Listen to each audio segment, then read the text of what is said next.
Timur Tengah adalah nama yang membangkitkan gambaran yang kuat. Kita membayangkan gurun pasir yang luas, kota-kota kuno, dan tradisi yang mengakar kuat.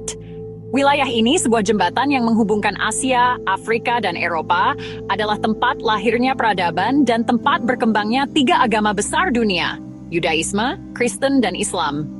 Namun, di balik kekayaan sejarah dan signifikansi budayanya, wilayah ini juga merupakan tanah yang diwarnai oleh konflik yang terus-menerus. Memahami mengapa wilayah ini begitu sering bergejolak, mengharuskan kita untuk melihat melampaui berita utama.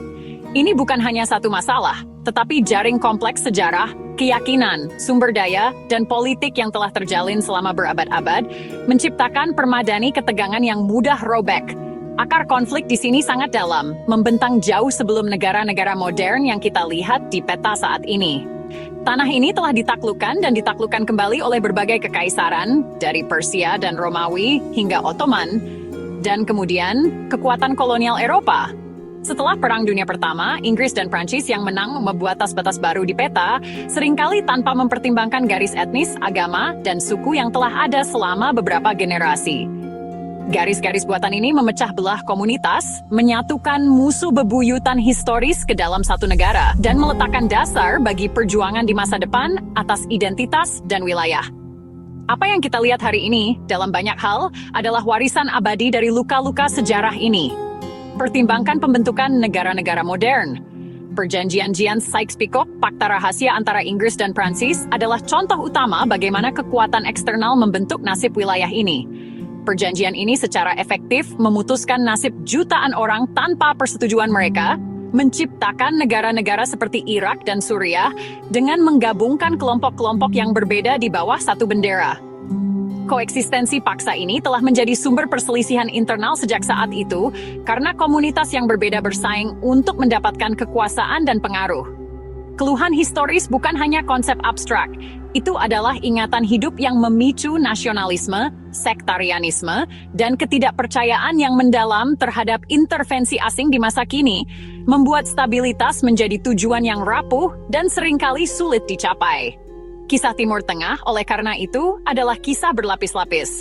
Setiap era konflik baru dibangun di atas ketegangan yang belum terselesaikan dari yang sebelumnya. Jatuhnya Kekaisaran Ottoman menyebabkan mandat kolonial.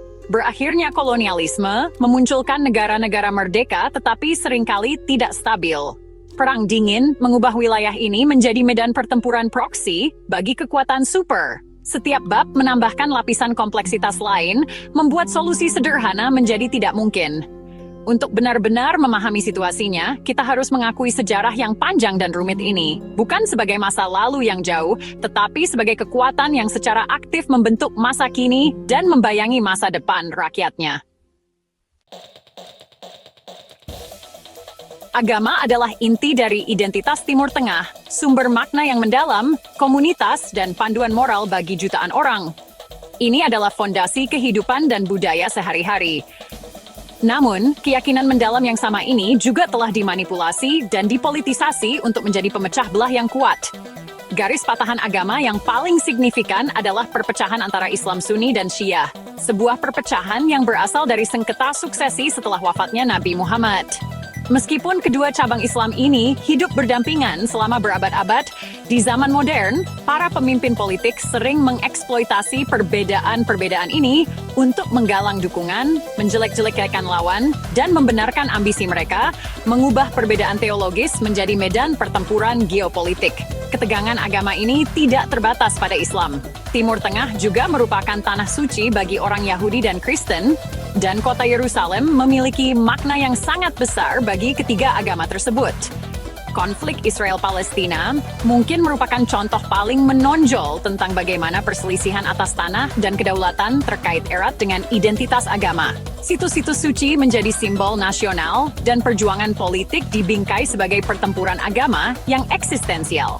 Keterikatan antara iman dan politik ini membuat kompromi menjadi sangat sulit. Ketika tanah tidak hanya dilihat sebagai wilayah, tetapi sebagai janji ilahi dan konflik politik dipandang sebagai tujuan suci, ruang untuk negosiasi menyusut secara dramatis. Kemudian kita harus berbicara tentang minyak. Penemuan cadangan minyak bumi yang luas pada abad ke-20 mengubah nasib wilayah ini, tetapi juga membawa semacam kutukan baru.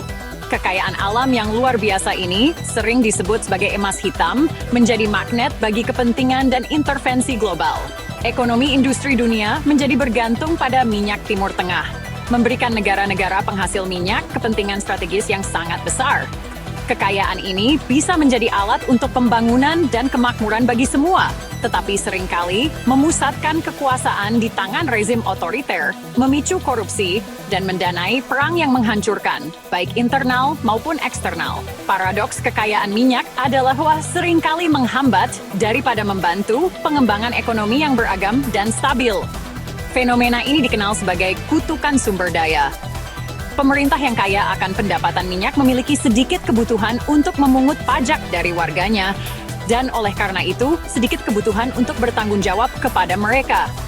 Hal ini dapat menghambat pertumbuhan institusi demokrasi dan menciptakan masyarakat yang bergantung pada satu komoditas. Selain itu, pentingnya strategis minyak memastikan bahwa kekuatan global akan selalu memiliki kepentingan dalam stabilitas wilayah atau ketidakstabilan, jika itu sesuai dengan tujuan mereka. Aliran minyak menjadi faktor penting dalam hubungan internasional, mengubah konflik lokal menjadi krisis global. Timur Tengah telah lama menjadi panggung bagi ambisi kekuatan global. Selama Perang Dingin, Amerika Serikat dan Uni Soviet memperlakukan wilayah ini sebagai papan catur penting dalam perjuangan ideologis mereka. Mereka mempersenjatai dan mendukung pihak-pihak yang berlawanan, menopang diktator yang ramah, dan memicu perang proksi untuk memperluas pengaruh mereka. Tujuannya bukan semata-mata kesejahteraan penduduk setempat, tetapi keuntungan strategis. Warisan intervensi ini menciptakan ketergantungan yang mendalam pada bantuan militer asing dan dukungan politik, sekaligus menumbuhkan kebencian dan ketidakpercayaan yang meluas terhadap Barat dan aktor eksternal lainnya di kalangan masyarakat umum. Bahkan setelah Perang Dingin berakhir, intervensi asing tidak berhenti. Itu hanya mengubah bentuknya.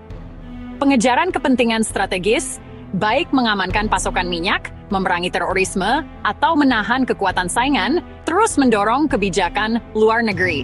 Kekuatan besar seperti Amerika Serikat, Rusia, dan semakin meningkat Tiongkok, bersama dengan kekuatan regional seperti Iran, Arab Saudi, dan Turki, semuanya bersaing untuk mendapatkan pengaruh. Mereka melakukan ini dengan membentuk aliansi, menjual persenjataan canggih, dan terkadang terlibat dalam tindakan militer langsung. Tekanan eksternal yang konstan ini sering memperburuk ketegangan lokal, mengubah perselisihan internal menjadi konflik internasional yang lebih luas dan lebih merusak yang jauh lebih sulit untuk diselesaikan. Contoh nyata dari dinamika ini adalah Perang Saudara Suriah. Apa yang dimulai sebagai pemberontakan domestik terhadap pemerintah otoriter dengan cepat berubah menjadi perang proksi yang kompleks. Ini menarik Rusia dan Iran di pihak pemerintah dan Amerika Serikat, Turki, dan negara-negara Teluk di pihak berbagai kelompok oposisi.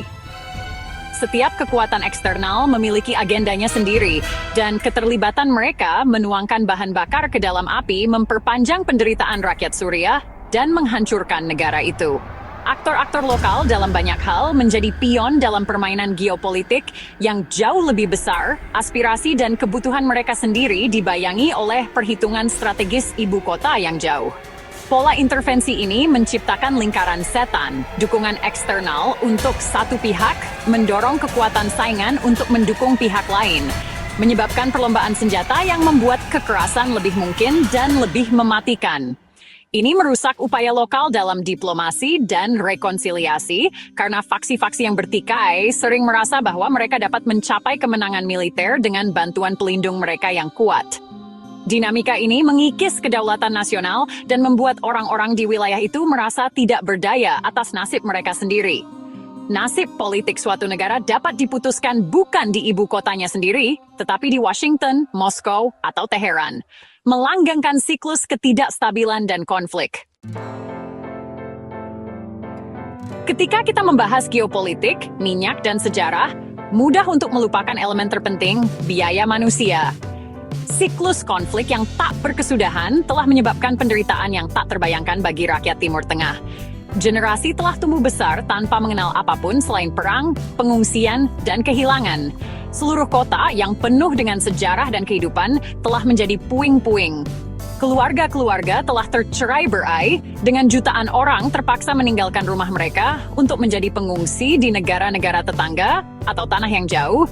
Masa depan mereka tidak pasti, dan masa lalu mereka terhapus oleh kekerasan. Inilah harga sebenarnya yang menghancurkan dari kekacauan di wilayah ini.